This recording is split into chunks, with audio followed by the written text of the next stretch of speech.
कि अपना ध्यान देश की तरक्की पर लगाइए, देश को आगे बढ़ाने पर लगाइए। बेटी बेटी होती है, हिंदू की हो, मुसलमान की हो, सिख की हो, ईसाई की हो, उसकी इज्जत के साथ खिलवाड़ मत कीजिए, गुंडागर्दी मत कीजिए। आप तय करने वाले कोई नहीं होते कौन क्या पहनेगा, कौन क्या खाएगा, कौन क्या कैसे रहेगा, कौन। जाफर इस्लाम।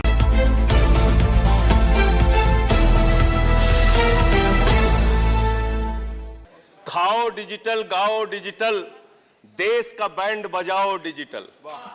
रुपया डिजिटल, बैंक भी डिजिटल और सेना का टैंक भी डिजिटल। बच्चे पाएं डिजिटल शिक्षा और फिर मांगे डिजिटल भिक्षा।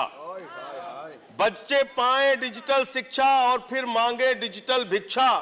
डिजिटल डॉक्टर, डिजिटल गोली, डिजिटल ईद और डिजिटल होली, डिजिटल सड़क पर डिजिटल कार, डिजिटल संसद और सरकार, डिजिटल खेत में करो किसानी, डिजिटल खाद और डिजिटल पानी, डिजिटल दूध और डिजिटल गाय, डिजिटल चीनी, डिजिटल चाय, भर के खाओ डिजिटल रोटी और फिर कर दो डिजिटल पोटी। ये इस बजट के बारे में एक कवि की प्रतिक्रिया है मान्यवर। और जो इस सरकार के दावे हैं अब उस पर थोड़ी बात कर लेते हैं मान्यवर। इन्होंने कहा है कि 60 लाख नौकरियां देंगे।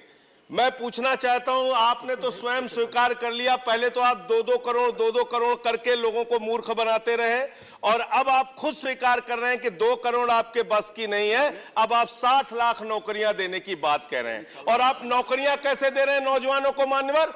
35,000 रेलवे भर्ती के लिए 1 करोड़ नौजवानों ने उसमें फॉर्म भरा और उसके बाद जब उसका परिणाम आता है उसमें घोटाला और गड़बड़ी की जाती है। जब वो नौजवान सड़क पर नौकरी मांगने के लिए निकलते हैं उनको लाठियों से पिटवाया जाता है प्रयागराज में, उनको पटना में लाठियों से पिटवाया जाता है, घर में घुस के लाठियों से पीट पीट के आप नौकरी दे रहे हैं, आंसू गैस के गोले छोड़ छोड़ के आप नौकरी दे रहे हैं। आप कर्मचारियों की बात इस बजट में कर लीजिए मान्यवर। जब कर्मचारियों की चर्चा होती है, पूरे देश के कर्मचारियों की एक ही मांग है, पुरानी पेंशन की बहाली की जाए, पुरानी पेंशन की बहाली की जाए। 40 दिन कोई सांसद और विधायक रह लेता है, पूरे जीवन भर उसको पेंशन मिलती है। 40 साल कोई कर्मचारी नौकरी करता है, उसकी पेंशन आपने खत्म कर दी। पेंशन तो छोड़िए, टैक्स के राहत की उम्मीद थी कर्मचारियों को, आपने इस बजट में वो भी नहीं दिया।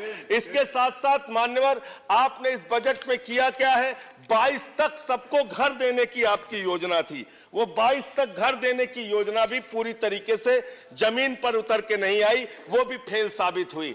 जब आपसे पूछा जाता है सरकार की उपलब्धि क्या है, सरकार की आमदनी क्या है, आप सीना ठोक के कहते हैं अरे हमने तो आमदनी बढ़ा दी, देश का एयरपोर्ट बेच दिया। फिर आपसे पूछा जाता है कुछ आमदनी बढ़ी क्या सरकार की, कहते हैं हाँ बिल्कुल बढ़ा दी, steel authority of India limited बेच दिया, कोल इंडिया बेच दिया, बीपीसीएल बेच दिया, LIC बेच दिया, बैंक बेच दिया, पोर्ट बेच दिया, सब कुछ बेचने का काम किया। ये आपका मेक इन इंडिया है, ये आपका डिजिटल इंडिया है। मानवर मैं खत्म कर रहा हूं मानवर, मैं मनरेगा की आप बड़ी पीठ थपथपाते हैं अपनी, मनरेगा की चर्चा बहुत होती है, मनरेगा का बजट आपने खत्म कर दिया, खाद की सब्सिडी आपने कम कर दी। इसका मतलब जो गरीबों को अन्न देने की योजना है वो भी योजना एकमात्र आपकी दिखावा है और मार्च के बाद गरीबों को अनाज हिंदुस्तान में मिलना बंद हो जाएगा।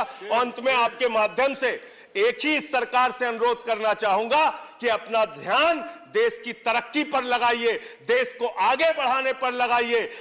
बेटी बेटी होती है, हिंदू की हो, मुसलमान की हो, सिख की हो, ईसाई की हो, उसकी इज्जत के साथ खिलवाड़ मत कीजिए, गुंडागर्दी मत कीजिए। आप तय करने वाले कोई नहीं होते कौन क्या पहनेगा, कौन क्या खाएगा, कौन क्या कैसे रहेगा, कौन। जाफर इस्लाम, आई एम सॉरी, प्लीज। अगर आप चाहते हैं गरीब हर वंचित इंसान की आवाज आप तक पहुंचे तो हमारे चैनल को सब्सक्राइब करें और बेल आइकन का बटन दबाना ना भूलें। देखते रहिए बहुजन हलचल न्यूज।